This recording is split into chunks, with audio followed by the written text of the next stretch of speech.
ശീതകാലം കടന്നുവരുന്ന ഒരു ജാപ്പനീസ് ഗ്രാമം. ചന്ദ്രവെളിച്ചത്തിൽ ഒരു യുവാവ് മരവിച്ച തണുപ്പിലൂടെ ദുഃഖിതനായി മുന്നോട്ട് നീങ്ങുന്നു. അവൻ ഒരു സമുറായി ആയിരുന്നു. എന്നാൽ യുദ്ധങ്ങൾ കൊണ്ട് തളർന്ന രാജവംശം സമുറായിമാരുടെ പദവി എടുത്തുകളഞ്ഞപ്പോൾ ആയുധങ്ങളില്ലാതെ സ്വയം സംരക്ഷിക്കേണ്ടി വന്ന അവന്റെ കൈകളിലൊരു വാൾ പോലും ഇല്ല. ആയുധങ്ങളില്ലാതെ എങ്ങനെ ജീവിക്കും?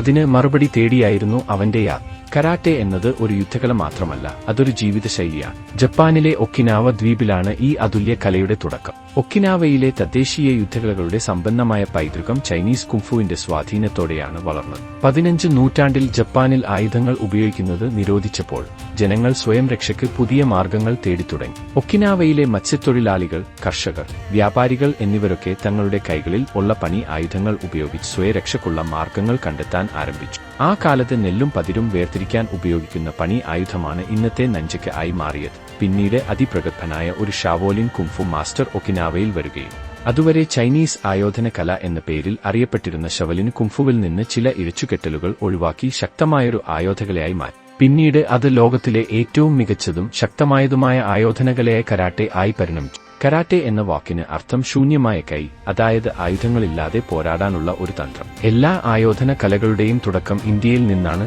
ബോധിധർമ്മൻ എന്നൊരാൾ തമിഴ്നാട്ടിൽ നിന്ന് ചൈനയിൽ പോകുകയും കളരി എന്ന ആയോധനകലയിൽ പരിജ്ഞാനമുള്ള അയാൾ കുങ്ഫു എന്നൊരു മറ്റൊരു ആയോധനകലയ്ക്ക് രൂപം കൊടുക്കുകയും ചെയ്തു. പിന്നീട് ഈ കാലം വരെയും രൂപം കൊണ്ടിട്ടുള്ള മറ്റെല്ലാ ആയോധനകലയും ഇങ്ങനെ ഉരുത്തിരിഞ്ഞു വന്നതാണ്. ബോധിധർമ്മനെ പറ്റി കൂടുതൽ അറിയണമെങ്കിൽ ഡിസ്ക്രിപ്ഷനിൽ കൊടുത്തിരിക്കുന്ന ലിങ്കിൽ ക്ലിക്ക് ചെയ്ത് വീഡിയോ കാണാം. 15 നൂറ്റാണ്ടിൽ ചൈനയിലെ യുദ്ധകലാ ഗുരുക്കന്മാരുമായുള്ള ബന്ധം ശക്തമായപ്പോൾ ഒക്കിനാവയിലെ പോരാട്ടരീതിയിൽ മാറ്റം വന്നു. ഷാവുലിൻ കുംഫുവിന്റെ ശൈലികൾ കരാട്ടയിൽ വീണ്ടെടുത്തു. ചൈനീസ് യുദ്ധകലയുടെ ഈ സ്വാധീനമാണ് കരാട്ടയെ തന്ത്രപരമായ ഒരു സമ്പൂർണ്ണ കലയായി ഉയർത്തിയത്.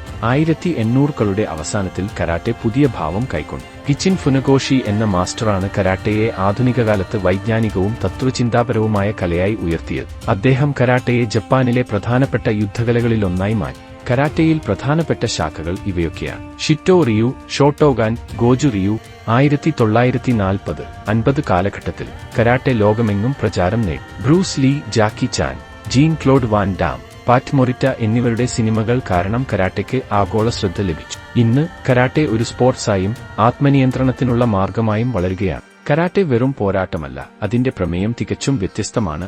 ഇവയൊക്കെയാണ്: ആത്മനിയന്ത്രണം, ശരീരമനസ്സുകളുടെ ഏകീകരണം, ശാന്തിയും സഹിഷ്ണുതയും, ആന്തരിക ശക്തി. ആത്മനിയന്ത്രണത്തിനും സ്വയരക്ഷയ്ക്കും ഈ കാലഘട്ടത്തിൽ കരാട്ടെ പഠിക്കേണ്ടത് വളരെയേറെ ആവശ്യമാണ്. നല്ലൊരു ഗുരുവിന്റെ ശിക്ഷണത്തിലൂടെ പ്രായഭേദമന്യേ ആർക്കും പഠിക്കാവുന്ന ഒരു കലയാണ് കരാട്ടെ. വിദ്യാഭ്യാസം നേടുന്നതിലും നല്ലൊരു ജോലി നേടുന്നതിലും ഒരുപാട് ശ്രദ്ധിക്കുന്നവരാണ് നമ്മൾ. എന്നാൽ ആരോഗ്യം മെച്ചപ്പെടുത്താനും സ്വയരക്ഷയ്ക്കും ജീവിത അച്ചടക്കത്തിനും കരാട്ടെ പഠിക്കുന്നതിലൂടെ നിങ്ങൾക്ക് സാധിക്കും. കരാട്ടെ ഇന്ന് ഒട്ടുമിക്ക രാജ്യങ്ങളിലും പഠിക്കപ്പെടുന്ന ഒരു കലയാണ്. ജപ്പാനിൽ നിന്ന് തുടങ്ങിയ ഈ യാത്ര ഇന്ന് ഒളിമ്പിക്സിലേക്കും ലോകമെത്തുന്ന ഓരോ നഗരത്തിലേക്കും വ്യാപിച്ചിരിക്കുന്നു. കഥയുടെ തുടക്കത്തിൽ നമ്മൾ കണ്ട ആ സമുറായി ഒക്കിനാവയിലെ ഒരു ഗുരുവിനെ കണ്ടെത്തി. ആയുധങ്ങളില്ലാതെ തനിക്ക് ജീവിതം രക്ഷിക്കാൻ കഴിയുമെന്ന് മനസ്സിലാക്കിയപ്പോൾ അവന്റെ ഉള്ളിലെ ഭയം മാറി. അവൻ ജീവിതത്തിൽ പുതിയൊരു വഴി കണ്ടെത്തി. അതാണ് കരാട്ടെ.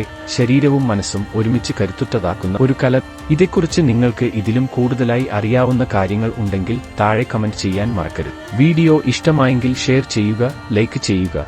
ചാനൽ ഇതുവരെ സബ്സ്ക്രൈബ് ചെയ്തില്ലെങ്കിൽ ഒന്ന് സബ്സ്ക്രൈബ് കൂടി ചെയ്യൂ. മറ്റൊരു വിഷയവുമായി വീണ്ടും കാണും വരെ ഗുഡ് ബൈ.